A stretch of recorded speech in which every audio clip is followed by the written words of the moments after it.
আওয়ামী লীগের লকডাউন কর্মসূচি ঘিরে সারা দেশে কঠোর অবস্থানে আইন শৃঙ্খলা রক্ষা বাহিনী।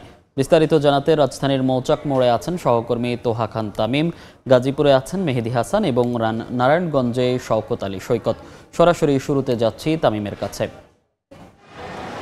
তামিম, রাজধানীর মৌচাক বড় অত্যন্ত গুরুত্বপূর্ণ একটি এলাকা এবং এই এলাকায় আমরা সকাল থেকে লক্ষ্য করছি যে অন্যান্য দিনের তুলনায় মোটামুটি গণপরিবহন কিছুটা কম লক্ষ্য করা যাচ্ছে।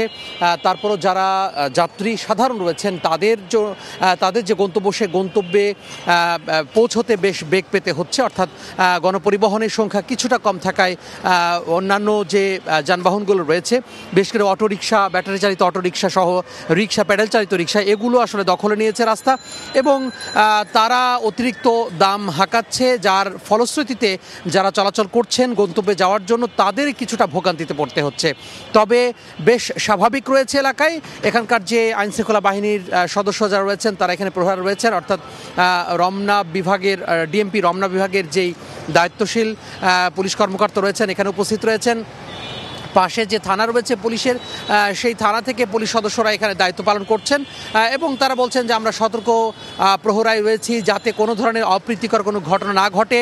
এখন সকাল প্রায় 10:30, 11:15 বাজে এবং এই সময় এসে বলছেন যে সারাদিন যেন ভালো কাটে এবং এই যে ঘোষিত কর্মসূচি, অনলাইনে ঘোষিত কর্মসূচি এবং কর্মসূচি দেওয়ার পরে কারোরই কিন্তু আসলে দেখা মিলছে না, অর্থাৎ নিষিদ্ধ ঘোষিত কার্যক্রম, নিষিদ্ধ ঘোষিত যে সংগঠন আওয়ামী লীগ, সেই আওয়ামী লীগের কোনো নেতাকর্মীর কিন্তু এখানে দেখা পাওয়া যায়নি সকাল থেকে। তারপরে তারা বলছেন যে তারা কোনো ধরনের কাউকে বিঘ্ন ঘটে, আইন শৃঙ্খলা বিঘ্ন ঘটে, পরিস্থিতি বিশৃঙ্খলা হয় এমন কোনো কার্যক্রম তারা আসলে করতে দেবেন না এবং তারা সতর্ক অবস্থানে রয়েছেন বলে তারা আমাদেরকে জানাচ্ছেন। এছাড়া আমরা লক্ষ্য করছি যে অন্যান্য স্বাভাবিক দিনের তুলনায় আমরা মানুষের যে চলাফেরা, মানুষের যে আনাগোনা সেটিও কিন্তু আমরা লক্ষ্য করছি এবং কর্মজীবী যারা মানুষ রয়েছেন তারা তাদের যে ব্যস্ততা, সেই কর্মব্যস্ততার স্বাভাবিক যে চলাফেরা সেটি তারা করছেন। তো এই ছিল মৌচাক মোড় থেকে। আমরা চলে যাবো একটু গাজীপুরে, সেখানকার পরিস্থিতি জানতে। সেখানে আছেন আমাদের সহকর্মী মেহেদী হাসান।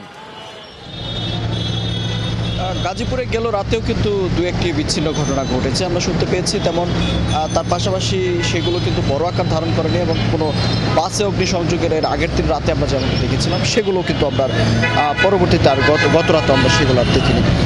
তারই ধারাবাহিকতায় আজকে যেমনটা আমরা দেখছি যে আইন শৃঙ্খলা বাহিনীর ব্যাপক সংখ্যক উপস্থিতি কিন্তু গাজীপুরের প্রতিটি অলিতে গলিতে এবং প্রধান সড়কগুলোতে, বিশেষ করে যদি বলি এই মুহূর্তে রয়েছে বগুড়া বাইপাস এলাকা এবং সেখানে যদি বলি এটি কিন্তু ঢাকার একটি প্রবেশপথ। উত্তরবঙ্গ এবং বিশেষ করে দক্ষিণবঙ্গের থেকে যে গাড়িগুলো ঢুকে তার প্রবেশপথ কিন্তু বগুড়া বাইপাস এবং সেই স্থানেই কিন্তু আমরা দেখতে পাচ্ছি র্যাবের সদস্যরা এবং তার পাশাপাশি পুলিশের বিপুল সংখ্যক আইন শৃঙ্খলা বাহিনীর সদস্যরা কিন্তু এখানে অবস্থান করেছেন এবং তারা যেটি করছেন যে কাউকে সন্দেহ হলেই কিন্তু এখানে জিজ্ঞাসাবাদ করছেন এবং তাদেরকে আসলে কি কারণে সন্দেহ হলেই ব্যাগ তল্লাশি, জিজ্ঞাসাবাদ সহ বিভিন্নভাবেই কিন্তু আইন শৃঙ্খলা পরিস্থিতি নিয়ন্ত্রণে রাখার চেষ্টা করছেন। আমরা কথা বলেছিলাম আইন শৃঙ্খলা বাহিনীর সদস্যদের সাথে, তারা যেটি বলছেন যে কোনো ধরনের অনাকাঙ্ক্ষিত পরিস্থিতি এড়াতে কিন্তু তারা সড়কে যথেষ্ট তৎপর রয়েছে এবং তার পাশাপাশি সড়কে যান চলাচলের কথা যদি বলি যে সকাল থেকে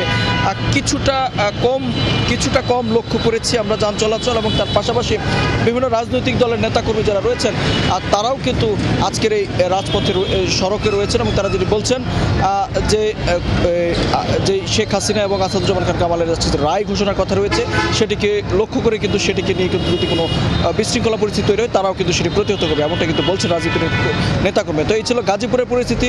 এই বিষয়ে আরও খবর জানাতে সরাসরি যাব নারায়ণ। কার্যক্রম নিষিদ্ধ সংগঠন আওয়ামী লীগের আজকের লকডাউন কর্মসূচিকে কেন্দ্র করে মঙ্গলবার থেকে রাত থেকেই নারায়ণগঞ্জে বিভিন্ন তৎপরতা শুরু করেছে জেলা আইনশৃঙ্খলা বাহিনীর বিভিন্ন সংস্থা। আমরা যদি বলতে চাই গতকাল বুধবার সকাল থেকে জেলার বিভিন্ন গুরুত্বপূর্ণ পয়েন্টগুলোতে আমরা দেখেছি যে বিজিবি টহল দিয়েছে এবং রাতে র্যাব চেকপোস্ট বসে এই চাষারায় তল্লাশি করেছে, বিভিন্ন যানবাহন তল্লাশি করেছে। জেলা পুলিশ সুপার আমাদেরকে যেটা জানিয়েছেন, মঙ্গলবার রাত থেকে বুধবার রাত পর্যন্ত জেলা সদর, ফতুল্লা, সিদ্ধিরগঞ্জ, রূপগঞ্জ এবং 2500 থেকে আওয়ামী লীগের 29 জন নেতা কর্মীকে তারা গ্রেপ্তার করেছেন এবং তাদের কাছ থেকে ককটেল, পেট্রোল সহ বিভিন্ন বিস্ফোরক দ্রব্য জব্দ করা হয়েছে। জেলা পুলিশ সুপার আমাদেরকে জানিয়েছেন এই আজকের লকডাউনকে কেন্দ্র করে এই গ্রেপ্তারকৃতরা নাশকতার পরিকল্পনা করছিল এবং গোপন সংবাদের ভিত্তিতে অভিযান চালিয়ে তাদেরকে গ্রেপ্তার করা হয় এবং পরে তাদেরকে জেলা আদালতের মাধ্যমে মামলা দিয়ে তাদেরকে জেলা কারাগারে প্রেরণ করা হয়েছে। তো আজকে যে আমরা দেখতে পাচ্ছি সকাল থেকে সব পরিস্থিতি স্বাভাবিক রয়েছে। এই মুহূর্তে আমি আছি নারায়ণগঞ্জ শহরের চাষারা এলাকায় এবং চাষারা অন্যান্য দিনের মতোই স্বাভাবিক অবস্থা বিরাজ করছে।